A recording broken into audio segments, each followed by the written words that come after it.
Alegro. Hoy nos vas a hablar sobre la cumbre del movimiento de países no alineados. Así es. Primero, una aclaración. Sí. No todos seguramente conocen qué significa No, yo no sabía, me o estuviste quiénes contando son. vos. La cumbre de países no alineados es una cumbre que nace es una organización multilateral que nace en el conflicto de la Guerra Fría. Conflicto de Guerra Fría, Estados Unidos y la ex Unión Soviética enfrentadas, el mundo dividido en dos, entre zonas de influencia norteamericanas y soviéticas en ese caso. En 1961, decíamos en Belgrado, en Serbia, es cuando da inicio formalmente con la primera conferencia, fomentado por la iniciativa tanto de Pakistán como de India, Indonesia, lo que hoy se conoce como Sri Lanka y Egipto. Participaron esos países, fueron los impulsores, también muy influenciados por la política que llevaba adelante Mahatma Gandhi de la India. Tuvo un antecedente previo que fue la conferencia de Bandung en 1955 en Indonesia precisamente. La realidad es que una vez que cae la Unión Soviética, el fin que tenía esta organización, que era estar en el medio entre esos dos polos de acumulación política, quedó medio como sin efecto, vendría a decirse. O sea, por lo menos la iniciativa o el primer desafío que tenía ya se había disuelto, porque se estaba yendo camino a un mundo unipolar con Estados Unidos como la referencia mundial.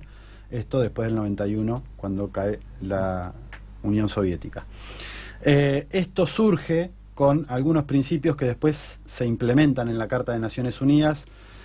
Tanto la conferencia de Bandung como la conferencia de Serbia que da de Budapest, que da inicio a la conferencia o al movimiento de países no alineados. Hay algunas que, por ejemplo, les pueden llegar a sonar, por ejemplo, el respeto a la soberanía y la autodeterminación de los pueblos. Sí. Ese antecedente que está en Naciones Unidas viene desde ese lugar. Bien. Claro. Desde ahí se impulsó. La igualdad entre las razas y las naciones, la no agresión y el planteamiento de un tratado de desarme general a nivel global, la no injerencia en asuntos internos en países y la coexistencia pacífica. Fíjense si todo esto no está en Naciones Unidas.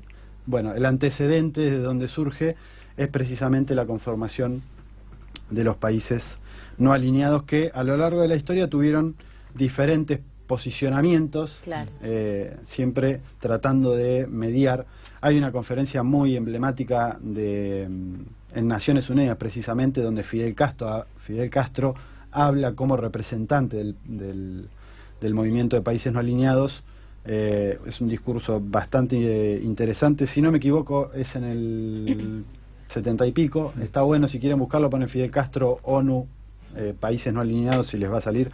Es muy claro el mensaje que da Fidel Castro, que representaba en ese momento qué era lo que estaba buscando este movimiento de países no alineados. Bueno, la cuestión es que tuvo un encuentro en este año, este fin de semana, sábado y domingo, fue la reunión ministerial de los países miembros los países no alineados. Son más de 120 países a nivel mundial que tuvieron participación. No es la cumbre oficial. En Latinoamérica, ¿sabés cuáles son los países que conforman? Hay 26 países que conforman en Latinoamérica el bloque de los no alineados. Entre ellos, inclusive, hay países como Colombia, Perú, Chile, que tienen gobiernos claramente de derecha, que de todas maneras nunca se fueron, digamos, claro, pese a los cambios de gobierno, nunca salieron de esa organización. ¿Y Argentina alguna vez estuvo? Argentina, si no me equivoco, no está dentro de los países no alineados. Si no me equivoco, no está. Lo puedo chequear, sí, pero si no me equivoco, no está. Acá en vivo. Bueno, la cuestión es que se realizó esta conferencia en Caracas. Se hizo este año la cumbre de ministros. Se firmó un acuerdo un documento, una declaración final, como suele suceder, con 10 puntos. Entre ellos está la defensa a estos principios que leía anteriormente, que mencionaba anteriormente, como la no injerencia, la resolución pacífica de los conflictos. y tuvo mucho que ver, o estuvo muy en sintonía con lo que hemos hablado en oportunidades anteriores, que era lo de las sanciones unilaterales de los Estados Unidos a Venezuela, a Irán. Irán también es parte del movimiento de países no alineados y es uno de los 2-3 países que están sufriendo los permanentes hostigamientos de parte de Estados Unidos con las sanciones unilaterales. También Nicaragua, también Cuba, Venezuela, Siria. Bueno, son países que están viviendo hoy las agresiones permanentes del gobierno de los Estados Unidos. Tuvo su cierre, su conclusión en Caracas, la cumbre oficial, ahí ya de jefes de Estado, se va a estar realizando en Azerbaiyán. No sé si tienen idea de dónde queda, pero Azerbaiyán es un país... En Asia, ¿no? ¿Puede ser? Es un país asiático que limita hacia el norte con Georgia y con Rusia, hacia el sur con Irán y hacia lo que vendría a ser el oeste con Armenia. Bien. Después, si no, tiene el mar Caspio a la derecha. En geografía me sacaba 10, por eso... yo no. A ver, yo tampoco es que lo sé de memoria, sí me busqué el mapita donde quedaba como para poder orientar también. Bueno, ¿dónde queda este país? En mi defensa es un lugar medio que no conoce casi nadie, así que yo no lo conocía, pero bueno. Es que en realidad estamos muy acostumbrados y acostumbradas aquí en Occidente a conocer la realidad que cuentan los medios sobre lo que pasa en Occidente. Lo que pasa en Oriente, excepto Rusia y China, o la India, alguna cosa así muy perdida, o el conflicto de las Coreas, generalmente no hay información en los medios de comunicación de Occidente. Con suerte se sabe algo de Asia. Cuando, sí, o Siria que está en guerra, o cuando hay desplazamientos forzados de población que migra hacia Europa, que ahí sí, pero si no, no suele haber. Bien, tengo un dato, porque acá me había surgido la duda y ahora lo busqué. Argentina fue miembro entre 1973 y 1991. Y en el 2007 marca como país dentro de la lista de países observadores. ¿Qué serían los países observadores? Los que no son miembros, pero están observando con intenciones de ver si les interesa participar. Van como observadores, como cuando se va a cursar una materia, claro, como oyente, claro. Bueno, una cosa así. Va una delegación, pero participa en forma de oyente, no tiene voz y voto, digamos, en ese caso. La cuestión es que esta cumbre, bueno, además de ratificar el apoyo a Nicolás Maduro y el plantear la no injerencia y demás, tuvo este documento, esta declaración final que van a intentar implementar o van a seguir discutiendo, digamos, en la reunión ministerial o en la reunión general que se va a realizar en octubre de este año, si no me equivoco, en Azerbaiyán, y que intenta o busca fomentar, dentro de todas las cosas que suceden, la modificación de la Carta de Naciones Unidas. Desde sus inicios, esta organización intentó que se modifique la Carta de Naciones Unidas, pero no la Carta, sino la Organización de Naciones Unidas y fundamentalmente el Consejo de Seguridad. El Consejo de Seguridad de Naciones Unidas es quien tiene la última palabra. Nosotros podemos ver las asambleas generales que están representantes de todos los países, pero si el Consejo de Seguridad no aprueba alguna de las resoluciones que se dieron en la Asamblea General, no vale. Claro. Entre ellos hay 5 miembros permanentes que son Estados Unidos, Rusia, Francia, Alemania, y China. Pero de todas maneras, lo que se critica y ha sido característico de estos países desde su conformación, es que hay 5 países que definen qué es lo que pasa a nivel internacional y qué es lo que no. Otra de las cosas que en esta reunión ministerial que se realizó en Caracas tuvieron en consideración tiene que ver con, además de modificar la Carta o seguir avanzando en intentar modificar la Carta de Naciones Unidas o la conformación de Naciones Unidas, hacer algo más democrático, también en recurrir en mayor medida a la Corte Internacional de Justicia para dirimir los diferentes conflictos que se den. No es algo que sea muy recurrente. Si se quiere, aquí en América Latina, uno de los casos más resonantes fue el de Bolivia y Chile, que llegaron hasta la Corte Internacional de Justicia, claro, para tratar de dirimir si Chile tenía o no que sentarse a negociar nuevamente con Bolivia para darle una salida al mar, etcétera. ¿Por qué Venezuela? Primero por esto de las agresiones permanentes, algo que se dio particularmente no durante el sábado y el domingo, que fue que se realizó esta cumbre, sino el lunes. Hubo un nuevo apagón en Venezuela.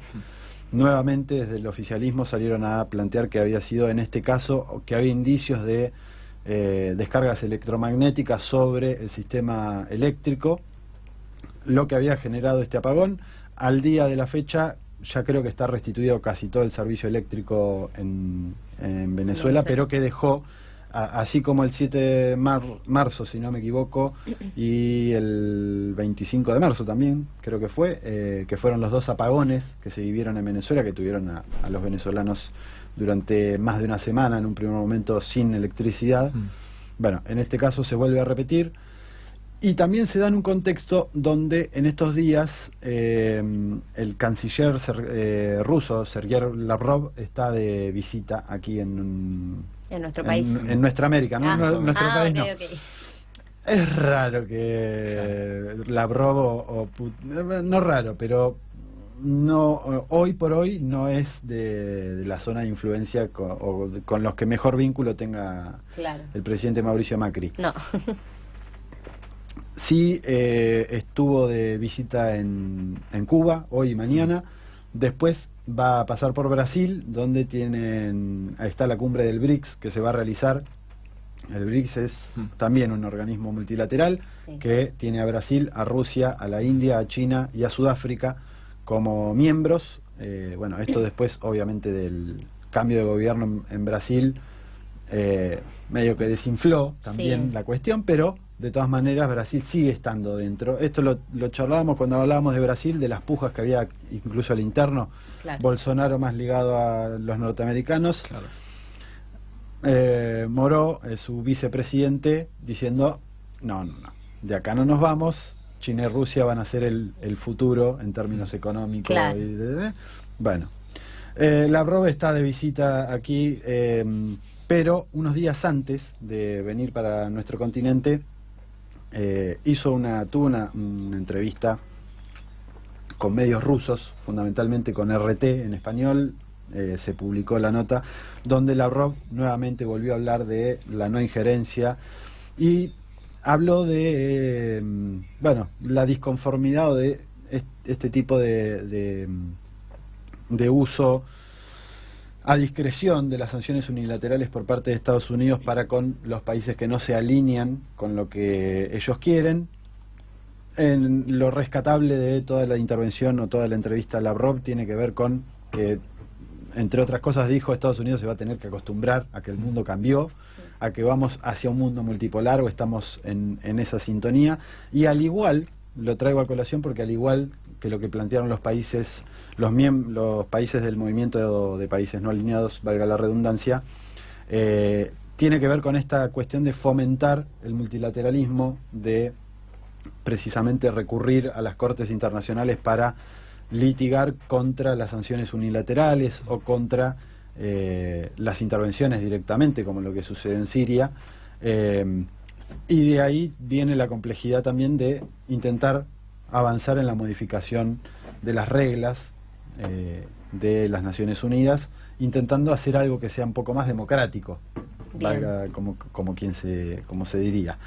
Hubo un montón de declaraciones de diferentes cancilleres o delegados, esto volviendo a la reunión ministerial de los países no alineados, donde resaltaron diferentes cuestiones, esto que venía diciendo de la no injerencia, el apoyo a Venezuela, la intención de seguir avanzando en discutir la reforma de la Carta de Naciones Unidas. Acá hay que también recordar que, por lo menos en el último tiempo, creo que desde la llegada de Chávez en 1998 hasta 2013, que desde 1998 hasta 2013 que pasa la inmortalidad, como me gusta decirle, Sí.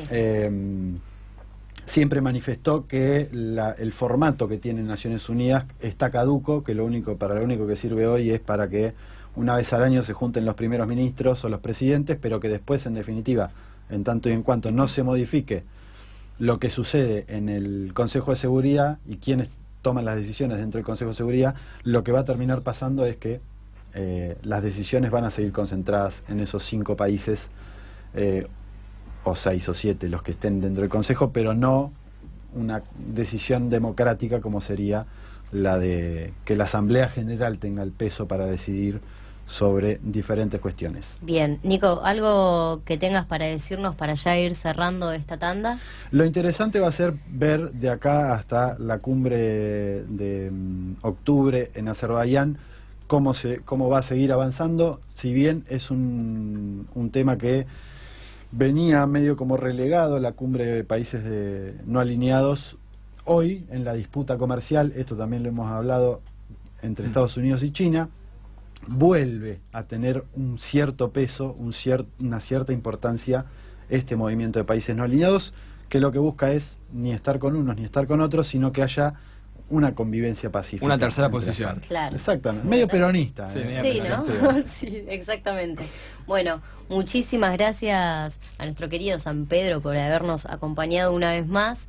Estaremos con vos dentro de otros 15 días, ¿no? ¿Así será? Bueno, muchísimas gracias y nos vamos ahora